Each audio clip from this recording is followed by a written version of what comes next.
एक छोटे से कस्बे में समीर नाम का एक लड़का रहता था। बचपन में ही पिता की मृत्यु हो जाने के कारण परिवार की आर्थिक स्थिति बड़ी दयनीय थी। समीर की मां कुछ पढ़ी लिखी जरूर थी, लेकिन इतनी पढ़ाई से नौकरी कहाँ मिलने वाली थी। सो घर घर बर्तन मांज कर और सिलाई बुनाई का काम करके किसी तरह अपने बच्चों को पढ़ा लिखा रही थी। समीर स्वभाव से थोड़ा शर्मिला था और अक्सर चुपचाप बैठा रहता था। एक दिन जब वो स्कूल से लौटा तो उसके हाथ में एक लिफाफा था। उसने माँ को लिफाफा पकड़ाते हुए कहा, माँ, मास्टर साहब ने तुम्हारे लिए ये चिट्ठी भेजी है, जरा देखो तो इसमें क्या लिखा है।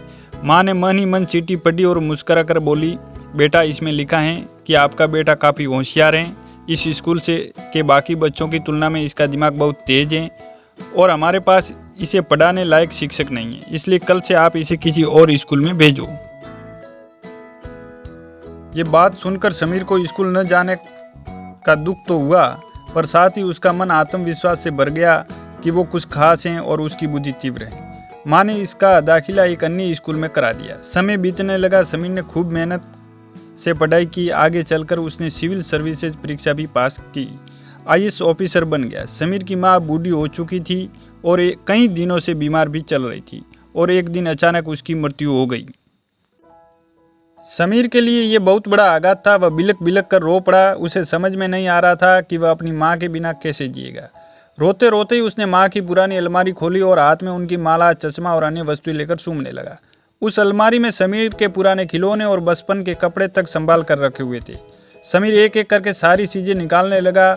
तभी उसकी नज़र एक पुरानी चिट्ठी पर पड़ी। दरअसल ये वही चिट्ठी थी जो मास्टर साहब ने उसे 18 साल पहले दी थी। नम आँखों से समीर उसे पढ़ने लगा। आदरणीय अभिभावक, आपको बताते हुए हमें अफसोस हो रहा है कि आपका बेटा समीर पढ़ाई में बेहद कमज़ोर है और खेल कूद में भी भाग नहीं लेता है। जान पड़ता है कि उम्र के हिसाब से समीर की बुद्धि विकसित नहीं हो पाई है, अतः हम इससे अपने विद्यालय में पढ़ाने में असमर्थ हैं। आपसे निवेदन है कि समीर का दाखिला किसी मंद बुद्धि विद्यालय में कराए अथवा खुद घर पर रखकर इसे पढ़ाए। तब समीर ने मन ही मन विचार किया कि मुझे मंद बुद्धि समझकर विद्यालय से निकाल दिया। मेरी माँ ने सिटी में कुछ शब्द बदल दिए और इतना आत्मविश्वास जगाया कि मैंने भारत की सबसे कठिन परीक्षा पास कर ली। वास्तव में माँ गुरुओं में श्रेष्ठ गुरु होती हैं। मित्रों, हमें ये कहानी सिखाती हैं कि आत्मविश्वास दृढ़ हो और प्रेरणादायक माता पिता हो तो हर सफलता हासिल की जाती है।